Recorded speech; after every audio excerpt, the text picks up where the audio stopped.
Just a taste there of Donald Trump tariff talk on the campaign trail earlier this year. Today, he's ratcheting up the threat, officially announcing his intention to slap 25% import tariffs on Canadian and Mexican goods on his first day in office, which will be January 20th. So is this political posturing, and how should Canada respond? Let's bring in our front bench to talk about that. With me here in studio, former New Brunswick Liberal Premier Brian Gallant. He's now the CEO of Space Canada. Next to him, former Conservative Deputy Leader Lisa Raitt. She's the Vice Chair and Managing Director of Global Investment Banking at CIBC.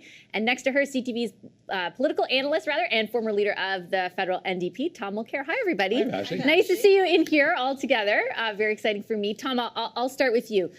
Should anyone in the federal government be surprised that Canada is so quickly in Donald Trump's crosshairs? No, we shouldn't be surprised, but we should also remember that this is the way he does business. He's very transactional. He's going to put on the table the stuff that he wants to get. He not only signed, but he drafted a new NAFTA, and it's, of course, not possible for him legally to add the tariffs of the 25% range that he's talking about. But it doesn't stop him from saying, this is where I want to go. I think that Ottawa is doing the right thing by reacting, taking it seriously. I think that Trudeau did very well to insist on having his time with Trump last night. That 15-minute phone call is something that shows that the Americans at least understand the importance of the relationship. So we're going to be getting a lot of that. And I think we've all got to take a deep breath, because it's Trump back, which we've all known was coming. But I do think that Canada has a lot of cards to play, and it ain't over. So there's 2 months, essentially, in the interim, Lisa, between now and when this executive order Trump is threatening to sign gets signed, if it does, on day one.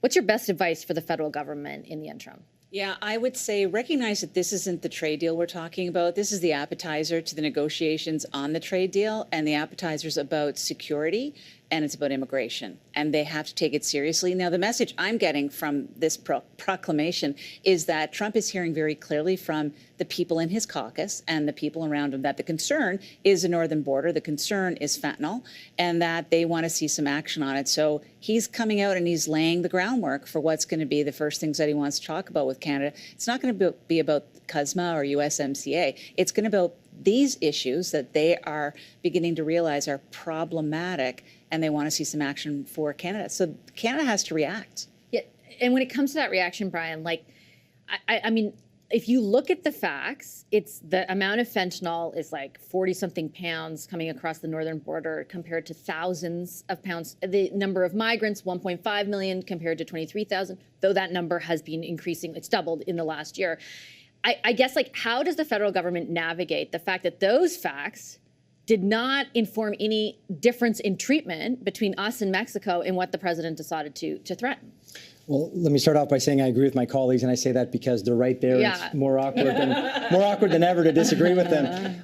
So I think they definitely set the stage for. Don't agree the whole night, though, guys. Come on, that's boring. They definitely set the stage for what I'm going to say. So I agree with all that, and I would add that, look, first off, we can't overreact to this. I think Tom says it right. Let's take a breath here. There's nothing to react to other than a threat from somebody that just sporadically and constantly throws out stuff like this and throws things at the wall. Can it be real? Yes, for sure. So I don't think we should just dismiss it by any stretch of the imagination. And why would he be doing this, I think, is important. So first off, he would be doing it because a lot of his base and supporters would want to hear stuff like this. So he just loves that they're talking about that. News outlets are talking about that all over, and his supporters are going to hear that. So that's number one. Number two, as Lisa pointed out, kind of negotiate from a position of strength. This is my almost absurd starting point, so try to get me off this, because if not, this is where we're going, so you better give me some things and US some things that we want. And the third thing, this is the one that worries me probably, they all worry me, but this one worries me right now, is the idea it can have a chilling effect. If you're a business leader and you hear that and you don't necessarily agree with what I just said, or you're just too worried, you're going to start to say, maybe I got to start to move some stuff to the US, maybe I invest more in the plant there, or I just actually move my operations totally to the US. So that concerns me in the short term. And in terms of the Mexico-Canada, I mean, we've been talking about that for weeks now. Mm-hmm. It's a tough one. I think we would want to have an integrated North America as we've had. It's been good for everyone, but there's no doubt that we find ourselves in unprecedented territory, and Canada and the federal government needs to think about how they handle the situation and trying to parse us out from all the sort of rhetoric when it comes to Mexico and have our own facts speak for themselves. There's also a couple differences in the political, like internal political dynamics at play, Tom. Obviously, the mandate that the government has this time around, the place it's in that mandate versus where they were in 2016. Exactly. There's different leaders of the opposition this time. Let's start, and then there's also the premiers to contend with. I want to start with the opposition.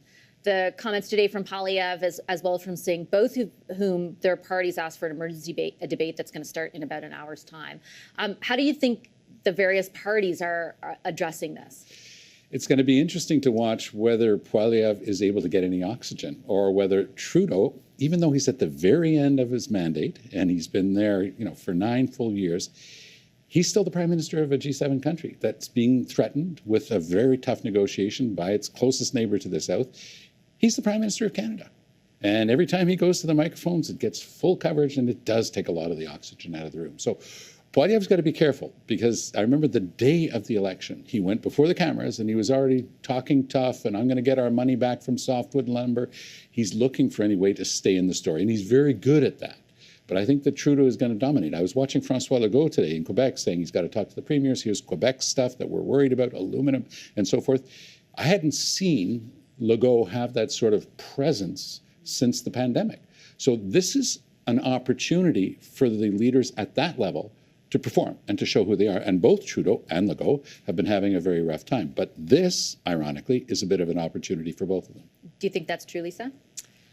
Sadly, I hate thinking about this kind of strife as an opportunity for politics, quite frankly, because it is a very serious matter. I liked what Pierre did today, not just because I'm a conservative, but I like the fact that he kind of tried to want to focus on the fact we are so desperately concerned about this tariff because we know our economy isn't doing great. And he gave a laundry list of things that he thinks should change in order to make the economy better, and that will protect us in the long run. But there's no short-term solutions in there other than try to work with the United States in terms of immigration and in terms of cracking down at the border and making sure that we stop the flow of fentanyl, which is increasing, to be quite frank. It's not just relative to Mexico. It's like I know, but it's not. Yeah, but if you want to stop the plug, you want to stop the plug, kind of thing. And it's starting to take hold in Canada, and that's really concerning. And our law enforcement officials know it's concerning, and we know it's concerning. So you take it seriously, kind of thing. And I don't know what the position is of the NDP, to be quite frank. I didn't pay attention. To your point, then, Tom, they need some oxygen too, I think. I think Mr. Singh just clipped right before the show started. So I think they put out a tweet. He put out a tweet essentially saying that we have to fight for Canadians, but beyond, and ask for the emergency debate alongside the Conservatives. But beyond that, I'm not too clear either. I wanted to ask you, Brian, about the premiers, because there is a sort of variance of comments. Everyone was at a microphone today, first of all, talking about this because of the impact it's going to have potentially on their economy. We just interviewed Danielle Smith, who would not, categorically say the threat itself, like, yes, there are legitimate issues and concerns that Donald Trump is raising, but the threat itself of these tariffs is unjustified. Where you have, on the other end of it, Doug Ford saying this is like getting stabbed in the heart by a family member, and saying that very explicitly. How do you think that's going to play out at this meeting that's taking place tomorrow night between the premiers and the prime minister?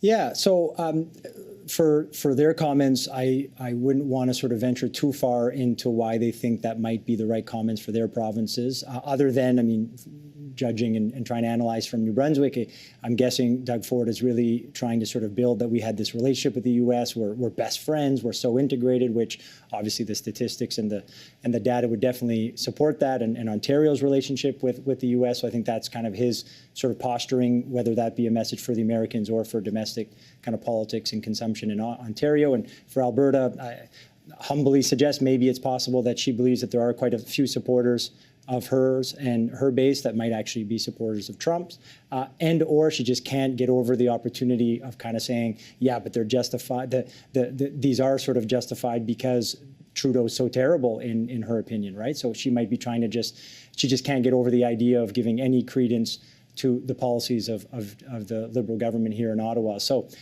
I think it's probably the wrong approach. I would certainly want the premiers to come together, gather the data, gather the case, plan out what they can do with their connections to different states, their connections in Washington, to say as to why not only the relationship with their respective provinces and territories is important with the U.S. and the respective states, but also between the two countries. I hope that's going to be the message, not how do we make kind of the Liberals and the federal government look bad.